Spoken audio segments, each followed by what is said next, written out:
Good evening and salutations, my Y&R fans. I gotta say that Y&R has definitely been stepping up lately. Um, when I first started watching it, I didn't think it was really a great show, but I wanted to do it because I wanted to kind of get a different audience. And since I was already doing B&B, I was like, you know what, I'm about to do Y&R. I tried it, and then like my schedule and everything like that, it just was not really working for me, and Y&R wasn't really super interesting. So I wound up giving up on the show twice. But I gotta say that they definitely have been kicking it up a notch. So I give them a lot of props. Now, going to this episode, Billy's doing too much. Okay, Billy is doing way too much. And I remember somebody wrote a comment saying that this isn't doing good for Chelsea. Um, Chelsea may start to rely on him way too much and not her therapist and the people around her. On top of that, it's causing issues with their relationship. And yesterday, they seemed like they were at a good place. And then today, they're about to sit there and go in society, and Billy's like, oh, I gotta sit there and make a call. I just gotta make sure that Chelsea's okay. Billy, she literally has a psychiatrist that lives downstairs from her. What are you doing? This is the reason, as annoying as Lily has been, this is the reason why Lily's like, you are having a savior complex. You're looking for your next rush, your next passion project. And as much as I like Billy, she's right. People in the comment section, when I was sitting there reading it, they're right. And it's just becoming a real problem. Um, Now, Phyllis and Summer are hanging out with Daniel, and Lily come in, and they start talking about this project that Daniel pitched. And when Billy gets back, Billy's like, "Oh, what project?" Now, there was a nicer way of Snitcher saying, "Billy, listen, we can't really talk about that." But of course, Phyllis being Phyllis is like, "Well, you don't work at the company, so you don't get to know." First of all, the comments that Phyllis is saying as far as, oh, so what's going on with Chancellor and Winters? I heard that somebody left and, Billy left and this, that, and the third. And I'm like, why does that matter to you? Like, why are you, you know what I'm saying? Like, why are you asking all these questions? Like, granted, Lily's like, oh, well, how'd you know? But I'm like, why does it matter? First of all, she's sitting there talking about her hotel that she sold and it's like, how is it doing? This, that, and the third. I was like, boom. You sold your hotel to work for your daughter, to get back at a woman for stuff that she did 15 something years ago. I don't understand how she doesn't look at her decisions, particularly that one, and it's like, I must have lost my damn mind. Anyway, they're chopping it up for a little bit, and they separate. Well, Billy and Daniel are just sitting there, and Daniel's like, Billy, seems like he really didn't change. And Billy's like, yeah, how is that supposed to mean?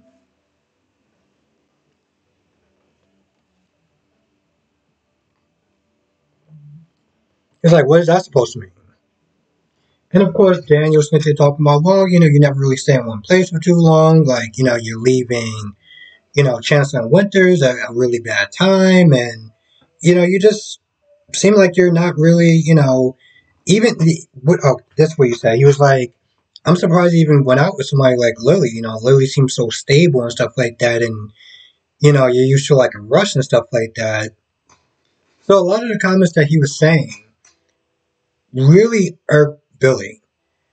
And I'm going to be honest, I don't blame Billy for, I'm surprised that he didn't really just, not curse him out, but like really went at him. So when Lily came back, you just had, Billy just had that look. And I've been there. Okay, I've been there where somebody just says some real sly, slick ish, and you're just like, because you're contemplating so many different scenarios. You're contemplating, should I take this hot cup of coffee, just pour it all over his head? Should I just do that? Seemed like a good idea. So while that's going on, Connor apparently got into a fight with some kid in school because the kid was calling Chelsea crazy. Chelsea, she's feeling kind of well. Chelsea at first I don't know what she was going through, but she looked at Billy because Billy kept calling her. Billy was calling her yesterday, and then went back outside and called her again. So she's just like, and maybe she wants to do that so that way she doesn't cause any more friction or cause any friction between Lily and Billy. So she's like, all right, fine. But anyway, kind of snit they're talking about, his fight that he had. Meanwhile, Adam's downstairs acting like a child, making it about a competition between him and Billy about, who can help Chelsea out the most. And, Sharon's like, listen, she doesn't need that. She doesn't need you two fighting over each other to try to help her out. But eventually, Adam goes up there to talk to Chelsea, and he finds out what's going on. As far as the bully, harassing Connor and stuff like that. He wants to go nuclear. He's like, yo, listen, we either got to find a way to expel this kid, or we got to sit there and move Connor to another school. I was like, whoa, whoa, whoa, whoa, whoa. Both of those are extreme options, and both of those are not what Connor needs. Now, don't get me wrong. Um, I hate bullies. And, you know, I mean, granted, most people in life have dealt with bullies. So even hearing that name bully just kind of triggers people, you know? But anyway, they was like, listen, there was one point where Chelsea was like, no, we don't fight. Violence doesn't solve everything. It was like, well, sometimes it's just saying. I mean, granted, that's not what you say to a child, obviously. But I'll say this because I'm not going to sit there and advocate for violence and stuff like that. I will sit there and say this. Yes, violence doesn't solve everything, but that doesn't mean that you don't defend yourself. I'll say that much. Um, Now, Ashley and Nikki are doing their usual BS, talking about Diane and getting her out of town and talking about how to, I think her name was, Talia. Talking about how Talia just didn't want to have anything to do with their smear campaign since they didn't have any proof. Um, they talk about Jeremy Starks, right? Now, at this point, Ashley's like, listen, do you really think it's a good idea to get him involved? Like, this guy's a known felon. What if he actually hurts Diane? Like, listen, I want her gone, but I don't want her hurt. Nikki has got to be I want to sit there and say the most clueless woman because, of course, you got Nina from General Hospital, but Nikki is a very extremely clueless woman. Okay, because she just keeps saying the whole time, well, it may not be that bad. I don't think that he's going to do anything. I just don't think it's going to be that bad. The whole time that she keeps saying, I don't think it's going to be that bad. And there was one point where Ashley's like, all right, maybe you're right or whatever, but still she doesn't like the idea of getting Jeremy Stark involved. Phyllis. Now, I saw this in preview, and I was like, are you kidding me? This is after Ashley was like, I don't think it's a good idea to get Jeremy Starks involved. Phyllis comes in, and Phyllis is like, hey, ladies, I did it. I did it. It's done. It's done.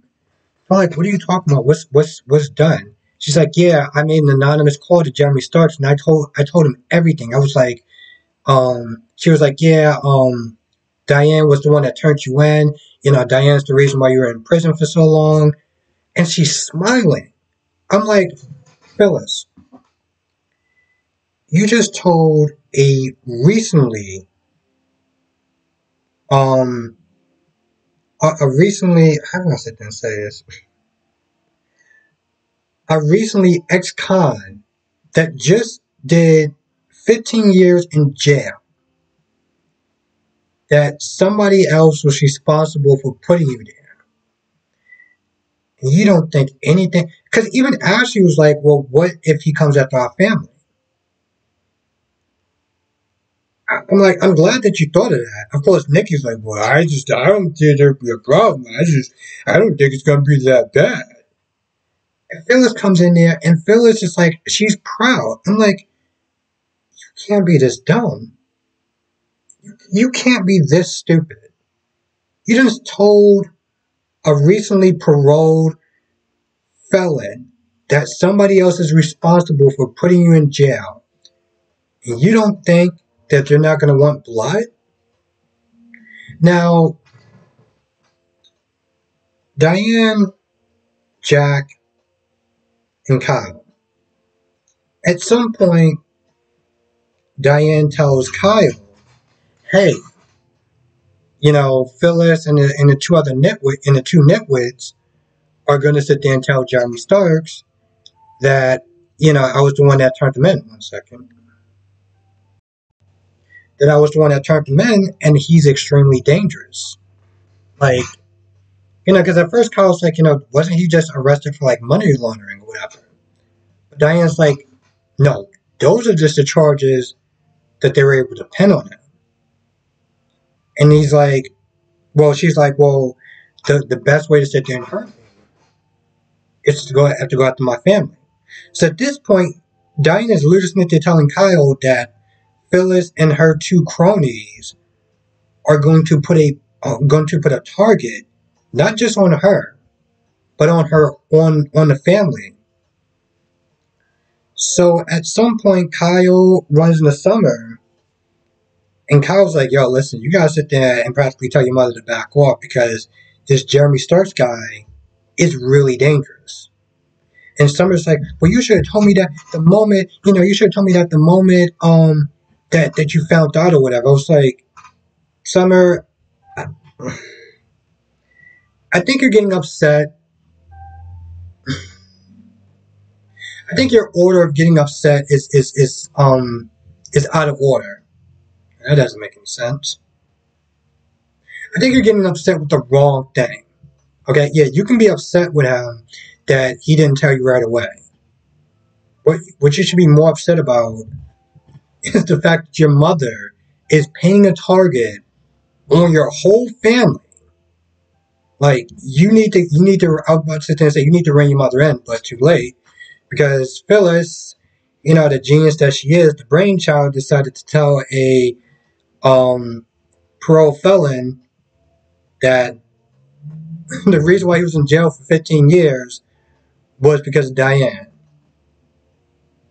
Like, I don't understand. How does she think that the only thing that this guy is going to do is scare her into leaving town? And what if that works? What if that works? But then what if Jeremy decides to come after her family? Then what?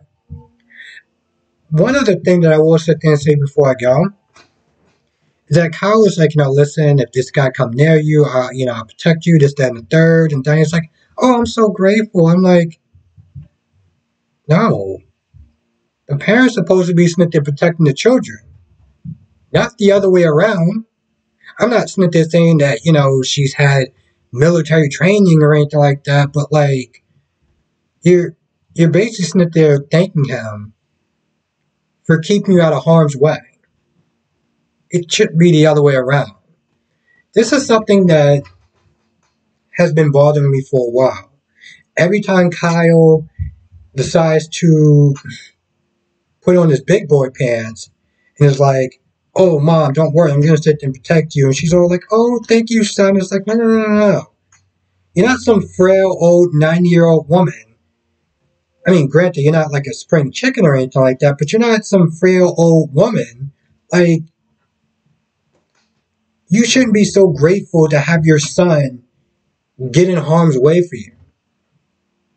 Like, if anything, you would honestly think that she would want to leave town to protect her family, to lure this guy away from her family. But instead, she's like, "Oh, thank you so much." No, boo, what are you doing?